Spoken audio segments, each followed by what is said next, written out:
Greenland के मुद्दे पर ट्रंप लगातार यूरोप को टैरिफ की धमकी दे रहे हैं, जिसके बाद ईयू और यूएसए के संबंधों में काफी खटास आ गई है। इस बीच 26 जनवरी को EU president Ursula van der Leyen गणतंत्र दिवस समारोह में शिरकत करने भारत आ रही हैं।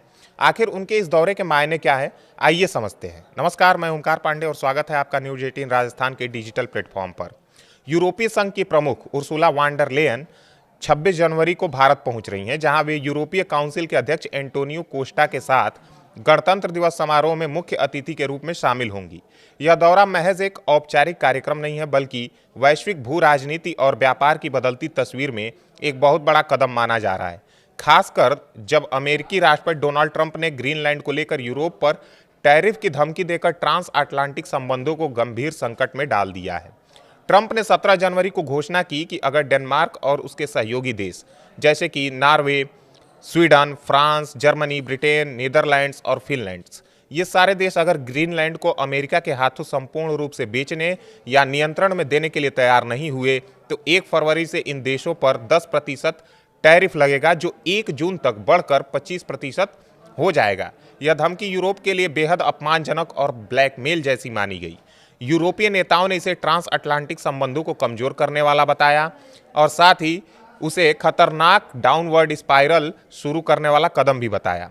वान डेर लेयन ने खुद कहा कि यूरोप एकजुट रहेगा, अपनी संप्रभुता की रक्षा करेगा और किसी भी दबाव में नहीं झुकेगा। यूरोपीय राजदूतों की इमरजेंसी बैठक हुई, जहां 93 बिलियन यूरो के अमेरिकी सामानों पर जवाबी टैरिफ की तैयारी पर चर्चा हुई। फ्रांस के राष्ट्रपति मैक्रों ने ईयू के एंटी कोर्सियन इंस्ट्रूमेंट यानी ट्रेड बाजूका को सक्रिय करने की बात कही, जबकि ब्रिटिश पीएम कीर स्टारमर ने ट्रंप से बात कर इसे गलत बताया। इस पूरे संकट के बीच वान डेर लेयन का भारत आना एक रणनीतिक संदेश दे रहा है। भारत और यूरोपीय संघ के बीच लंबे समय से चल रहे फ्री ट्रेड एग्रीमेंट यानी एफटीए की बातचीत अब अंतिम चरण में पहुंच चुकी है। 27 जनवरी को होने वाले 16वें भारत ईयू समिट में इस समझौते पर हस्ताक्षर होने की संभावना बहुत मजबूत है। यह समझौता इतना बड़ा है कि इसे मदर ऑफ ऑल डील्स कहा जा रहा है।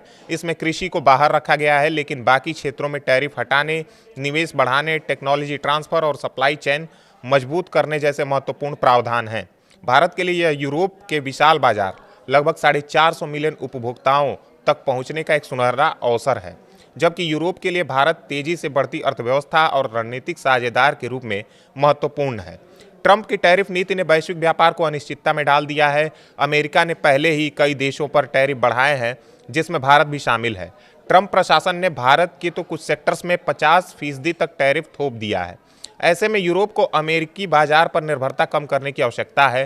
भारत ईयू एफटीए इसी दिशा में एक मजबूत कदम माना जा रहा है। यह समझौता न सिर्फ दोनों पक्षों के बीच व्यापार को बढ़ावा देगा, बल्कि वैश्विक सप्लाई चेन में विविधता भी लाएगा।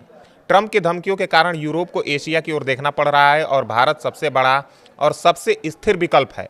गणतंत्र दिवस पर ईयू के टॉप लीडर्स का मुख्य अतिथि बनना प्रतीकात्मक भी है और रणनीतिक भी। यह दिखाता है कि यूरोप अब अमेरिका के अलावा अन्य बड़े साझेदारों के साथ गहरे संबंध बना रहा है। भारत के नजरिए से यह दौरा कई मायनों में फायदेमंद है। एफटीए से भारतीय निर्यातकों को टैरिफ में भारी छूट मिलेगी, खासकर ऑटोमोबाइल, फार्मास्यूटिकल्स, टेक्सटाइल, आईटी और इंजीनियरिंग गुड्स में। यूरोप में निवेश बढ़ेगा, जो मेक इन इंडिया और आत्मनिर्भर भारत को मजबूती देगा। साथ ही जियोपॉलिटिकल लेवल पर भारत की स्थिति मजबूत होगी। एक तरफ अमेरिका के साथ संबंध बनाए रखते हुए दूसरी तरफ यूरोप के साथ गहरा आर्थिक गठजोड़। ट्रंप की अनप्रेडिक्टेबल नीतियों के दौर में भारत जैसे देशों के लिए मल्टी अलाइनमेंट की रणनीति बहुत महत्वपूर्ण हो गई है। वान डेर लेयन का यह दौरा सिर्फ एक यात्रा नहीं, बल्कि बदलते वैश्विक व्यवस्था का एक महत्वपूर्ण अध्याय है, जहां एक तरफ ट्रंप पुराने सहयोगियों को धमका रहे हैं, वहीं दूसरी तरफ यूरोप नई साझेदारियों की तलाश में है। भारत इस बदलाव का सबसे बड़ा लाभार्थी बन सकता है। 26 जनवरी को कर्तव्य पथ पर ईयू लीडर्स का होना न सिर्फ भारत की बढ़ती वैश्विक साख को दर्शाएगा, बल्कि यह भी संकेत देगा कि भविष्य में व्यापार और रणनीतिक संबंधों का केंद्र अमेरिका से हटकर बहुध्रुवीय दुनिया की ओर जा रहा है। यह दौरा दिखाता है कि जब बड़े खिलाड़ी एक दूसरे से दूर होते हैं, तो नए अवसर पैदा होते हैं और भारत उन अवसरों को बेहतरीन तरीके से भुनाने के लिए तैयार है।